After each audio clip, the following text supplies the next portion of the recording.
नमस्ते। आज के इस बेहद दिलचस्प विश्लेषण में सभी का बहुत बहुत स्वागत है। आज हम एक ऐसे टॉपिक पर बात करने वाले हैं जो कभी ना कभी हम सबकी रातों की नींद उड़ा चुका है, करियर के विकल्प। आमतौर पर होता क्या है, कोई नया जॉब ऑफर आया नहीं कि हमारी नजरें सीधे सैलरी और उस फैंसी डेजिग्नेशन पर जाके टिक जाती हैं, राइट? लेकिन आज हम थोड़ा और गहराई में गोता लगाएंगे। हम समझने वाले हैं कि एनर्जी स्कैनिंग और सूटेबिलिटी मैट्रिक्सेस असल में कैसे काम करते हैं और कैसे ये सिर्फ कागजी आंकड़ों से कहीं आगे बढ़कर हमें बिल्कुल सही और सटीक डिसीजन लेने में मदद कर सकते हैं। तो चलिए इसे डीकोड करते हैं।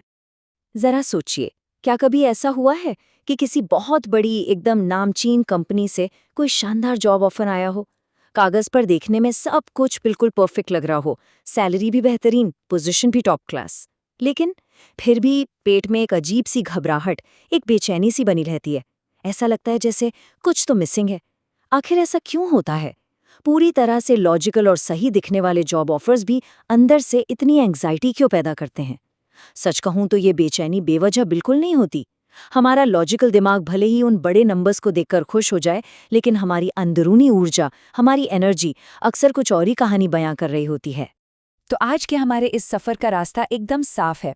हम शुरुआत करेंगे करियर डिसीजंस की इस आम दुविधा से, फिर समझेंगे लॉजिकल बनाम एनर्जेटिक डेटा का पूरा खेल। उसके बाद राजेश शर्मा की एक बहुत ही इंटरेस्टिंग केस स्टडी देखेंगे, सूटेबिलिटी इंडेक्स के महत्व को जानेंगे और आखिर में बात करेंगे करियर ट्रांजिशन के लिए एक बहुत ही काम की एनर्जी स्कैनिंग चेकलिस्ट पर। तो चलिए बिना किसी देरी के पहले भाग से शुरुआत करते हैं, करियर फैसले की वो दुविधा जब कागजी आंकड़े पूरी तरह से फेल हो जाते हैं। और यहीं से एक बिल्कुल नए नजरिए की शुरुआत होती है, हमारा दूसरा भाग, लॉजिकल बनाम एनर्जेटिक डेटा। अब इसे ऐसे समझिए, अगर हम पारंपरिक तरीके से सोचें तो एक तरफ हमारा लॉजिकल डेटा होता है, वही हमारी सैलरी, हमारा डेजिग्नेशन और बैंक बैलेंस। हमारा तार्किक दिमाग बस इन्हीं नंबर्स को पढ़ता है और खुश हो जाता है कि चलो लाइफ सेट है। लेकिन सिक्के का दूसरा पहलू भी है और वो है एनर्जेटिक डेटा। इसमें आता है हमारा मानसिक संतुलन, हमारी ऊर्जा का अलाइनमेंट और लंबे समय तक बने रहने वाला एक नेचुरल फ्लो। हमारा शरीर, हमारा इंट्यूशन इस एनर्जी को बहुत गहराई से महसूस करता है। अगर लॉजिकली सब कुछ एकदम परफेक्ट है लेकिन एनर्जी सिंक नहीं हो रही है, तो बस वही पेट की घबराहट और बेचैनी शुरू हो जाती है जिसके बारे में हमने अभी बात की थी। इस थ्योरी को एक रियल लाइफ सिचुएशन से जोड़कर देखते हैं। तो अब चलते हैं हमारे तीसरे भाग पर, राजेश शर्मा केस स्टडी, जहां हम अद्वैता हेल्थ केयर के एक नए ऑफर का गहराई से विश्लेषण करेंगे। अब ये जो करियर एनालिसिस रिपोर्ट ओरा वाइब ने राजेश के लिए तैयार की है ना, वो कोई आम एक्सेल शीट नहीं है जिसमें बस फायदे और नुकसान गिनाए गए हों। बिल्कुल नहीं। ये रिपोर्ट इस पूरी एनर्जी थ्योरी को एक बहुत ही क्लिनिकल, डेटा ड्रिवन और ठोस ढांचे में ढाल देती है। इस रिपोर्ट के जरिए राजेश को मिले इस नए अद्वैता हेल्थ केयर ऑफर की एकदम डीप एनर्जी स्कैनिंग की गई है। आइए इसके कुछ बहुत ही खास पैरामीटर्स को जरा करीब से देखते हैं। अब इन नंबर्स को देखिए, ये सच में सोचने पर मजबूर कर देता है। जब अद्वैता हेल्थ केयर के इस ऑफर को स्कैन किया गया तो जॉब सैटिस्फैक्शन का रिजल्ट आया, हाँ। इंडस्ट्री में सफलता का रिजल्ट भी, हाँ। लेकिन जो सबसे ज्यादा हैरान करने वाली बात है वो ये कि मॉनेटरी बेनिफिट्स यानी तुरंत मिलने वाले आर्थिक लाभ का रिजल्ट नहीं में आया। और तो और अगले कुछ महीनों में जो टेरिटरी चेंज होकर मुंबई मिलने की बात थी, उसकी संभावना भी बस 50-50 दिखाई गई। अब आप खुद सोचिए, एक आम इंसान जो सिर्फ पैसे के पीछे भाग रहा है, वो तो शायद इस जॉब को तुरंत रिजेक्ट कर दे। लेकिन एनर्जी स्कैनिंग हमें क्या बताती है? वो ये बताती है कि भले ही स्टार्टिंग में बड़ा पैसा ना दिखे, लेकिन काम से मिलने वाली संतुष्टि और सफलता लॉन्ग टर्म में कहीं ज्यादा बड़े फाइनेंशियल गेन्स और कॉन्फिडेंस में बदल जाती है। इसी रिपोर्ट में एक और कमाल की चीज सामने आई। एक सवाल पूछा गया, क्या राजेश की मौजूदा उम्र और एक्सपीरियंस को देखते हुए ये एक बेहतर विकल्प यानी बेटर चॉइस है? जवाब मिला हाँ। लेकिन क्या ये उनके लिए सर्वश्रेष्ठ विकल्प यानी बेस्ट चॉइस है? और यहाँ जवाब था नहीं। ये सच में एक बहुत बड़ा आई ओपनर है। होता क्या है ना, अक्सर लोग अपनी करंट सिचुएशन से बस थोड़ी सी बेहतर नौकरी पाते ही वहीं सेटल हो जाते हैं। उन्हें लगता है बस यही मंजिल है। लेकिन एनर्जी स्कैनिंग दिखाती है कि हमारा जो असली पोटेंशियल है, जो हमारे लिए बेस्ट है, वो शायद अभी आना बाकी है।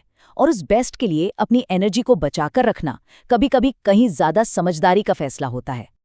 अब हम इस विश्लेषण के सबसे अहम और निर्णायक हिस्से की तरफ बढ़ते हैं, चौथा भाग, सूटेबिलिटी इंडेक्स का महत्व, जहां हम समझेंगे कि पर्सनल और कॉर्पोरेट एनर्जी को कैसे मैच किया जाता है।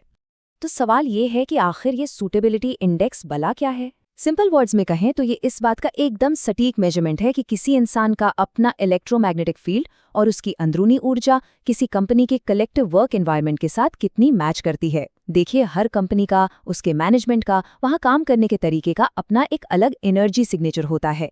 ये इंडेक्स हमें यही बताता है कि हमारी पर्सनल एनर्जी उस पूरे माहौल की एनर्जी के साथ कितनी आसानी से घुल मिल सकती है। राजेश के ही डेटा पर वापस चलते हैं। उनके जो करंट रोल्स हैं उनमें इनोवेटेक मेडिकल के साथ उनकी एनर्जी का अलाइनमेंट पूरे 100% है, एकदम परफेक्ट मैच।